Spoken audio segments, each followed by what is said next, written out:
datang bersama Kakak Yogi. Hari ini kita belajar materi baru tentang terbentuknya jaringan Nusantara. Pusat-pusat integrasi Nusantara berlangsung melalui penguasaan laut. Syarat utama penguasaan laut yaitu yang pertama, lokasi strategis di pinggir pantai menjadi fokus pertumbuhan jalur perdagangan. Yang kedua, kemampuan para raja dalam mengendalikan politik dan militer. Pada masa Hindu-Buddha, negara Cina dan negara India menjalin kerjasama dan menjadi negara superpower. Jalur-jalur perdagangan yang berkembang pada kala itu fokusnya adalah kepentingan ekonomi. Yang diperdagangkan adalah rempah-rempah seperti kayu manis, cengkeh, dan pala. Selat Malaka menjadi pintu gerbang pelayaran dan perdagangan, karena mau tidak mau negara Cina dan India harus melewati Selat Malaka dulu dalam menjalin hubungan kerjasama.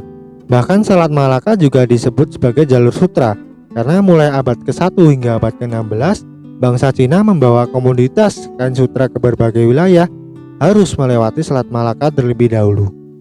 Ini adalah letak dari Selat Malaka. India berada di barat Nusantara dan Cina berada di timur Nusantara. Nah, kehidupan penduduk di sepanjang Selat Malaka menjadi lebih sejahtera disebabkan oleh proses integrasi perdagangan dunia yang melalui jalur tersebut.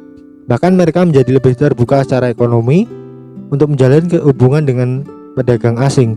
Di samping itu, masyarakat setempat juga semakin terbuka oleh pengaruh budaya luar.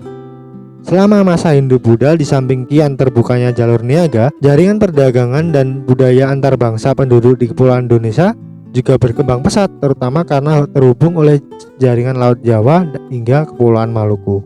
Hall setelah membaca sumber dari Cina memang benar, ada kerajaan-kerajaan di Sumatera, Jawa Barat, Jawa Tengah, dan Jawa Timur. Nusantara disatukan atau diintegrasi oleh kerajaan besar seperti Sriwijaya, Singhasari, dan Majapahit.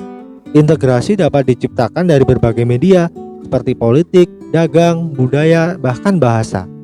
Nah, kerajaan-kerajaan besar tersebut itu membangun hubungan mutualisme dengan kerajaan kecil, di mana kerajaan besar mendapat pengakuan kesetiaan berupa penyerahan upeti, dan kerajaan kecil dapat perlindungan rasa aman. Namun ketika hubungannya rusak karena kerajaan kecil merasa tidak dilindungi, mereka memisahkan diri dari kerajaan pusat.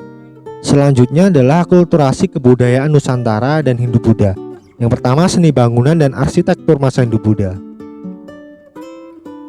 Akulturasinya, bangunan megah, patung perwujudan dewa, bagian candi, dan stupa adalah budaya dari India. Sedangkan punden berundak adalah budaya dari Nusantara. Tempat teratas punden berundak adalah tempat bersemayamnya roh nenek moyang. Dalam seni arsitektur, penamaan candi sebagai pemujaan roh nenek moyang. Alas atau kaki candi berbentuk persegi, berketinggian menyerupai batur, dan dicampai melalui tangga yang langsung dapat ke bilik candi. Di tengah kaki candi terdapat perigi, tempat menanam peripih di sini. Di tengah bilik utama, perigi ditutup dengan yoni. Bagian kaki candi dinamakan Burloka dari Hindu dan Kamaloka dari Buddha. Dimensi tubuh candi lebih kecil dari alasnya sehingga membentuk serambi. Dinding luar candi dihiasi dengan arca, dan bagian atap ditutup dengan mahkota dengan istilah stupa lingga ratna sebagai tempat bersemayamnya para dewa. Sedangkan setiap pintu masuk terdapat patung kepala kala sebagai simbol penjaga. Ini bentuknya. Perbedaan Candi Buddha dan Candi Hindu. Pada Candi Buddha, yang pertama sebagai tempat pemujaan para dewa bagi keluarga, kerajaan, dan masyarakat di zaman kala itu.